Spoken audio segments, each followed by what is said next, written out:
la traite des personnes, autrement dit, esclavage de temps moderne. De manière étymologique, lorsqu'on parlait de la traite des personnes, il s'agissait de la vente de personnes humaines, comme des esclaves, par une personne qui est trafiquant vers une autre personne qui est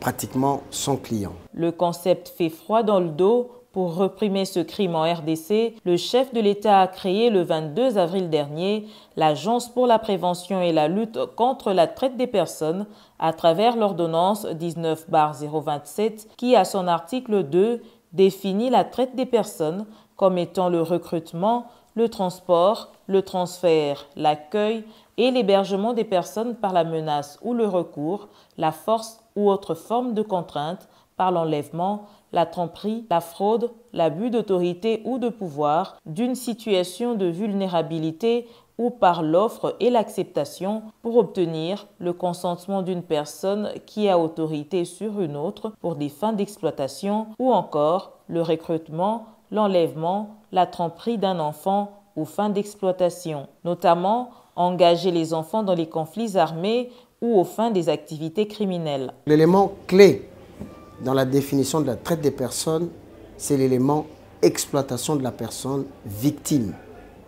Donc, quelle que soit la manière dont il est appelé, soit à exécuter un travail, soit à assurer ou à prester un service, soit à s'abandonner même physiquement. Je prends le cas de la prostitution forcée, de la mendicité forcée ou de la criminalité forcée, parce qu'on peut enlever quelqu'un et lui demander de commettre des crimes pour l'intérêt direct ou indirect de la personne qui le fait. Donc, dès lors qu'une personne se trouve sous la coupe d'une exploitation par une autre personne et qu'il est censé faire des choses pour l'avantage pécuniaire, matériel ou autre de la personne qui l'exploite, c'est ce qu'on appelle, au vu de l'article 2 de cette ordonnance, la traite des personnes. L'Agence pour la prévention et la lutte contre la traite des personnes aura la lourde charge de regrouper toutes les dispositions disséminées à travers des textes légaux en RDC en vue d'obtenir une répression contre cette infraction. Le chef de l'État porte un grand intérêt sur cette agence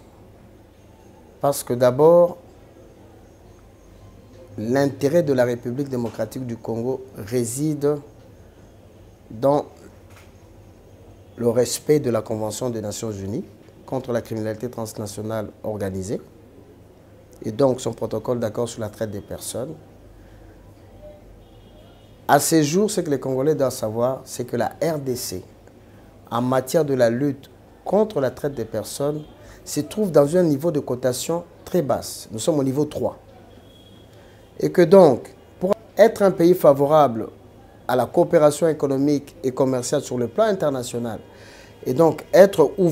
un pays ouvert aux investissements des pays qui sont respectueux de cette convention, la République démocratique du Congo se doit de se conformer aux exigences liées d'abord à la création d'une structure nationale qui prend en charge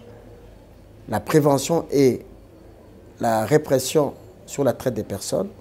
C'est ce qui explique la naissance de l'Agence pour la prévention et la lutte contre la traite des personnes en RDC par le soin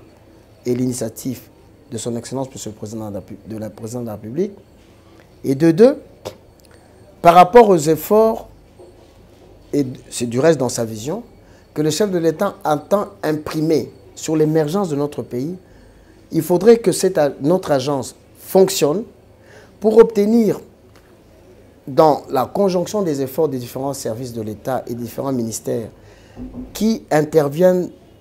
dans la lutte et même dans la prévention sur la traite des personnes, que sur le plan national,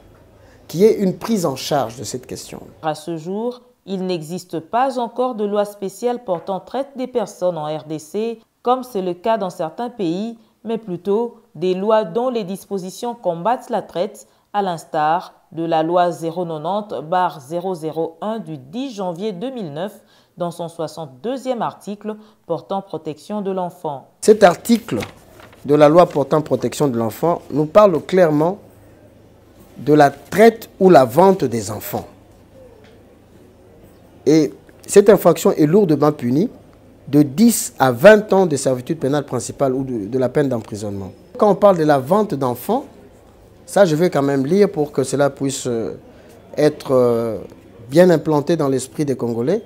On dit vente d'enfants, tout acte ou toute transaction faisant intervenir le transfert d'enfants de toute personne ou de tout groupe de personnes à un autre groupe contre rémunération ou tout autre avantage. Donc il y a des parents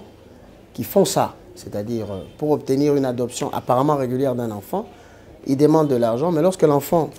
est donné à l'adoptant, on ne sait pas où se trouve l'enfant. Pratiquement, on est dans une situation où l'enfant est vendu. Il faut noter qu'un avant-projet de loi portant traite des personnes au pays a déjà été concocté avec l'appui de l'Office des Nations Unies contre la drogue et le crime.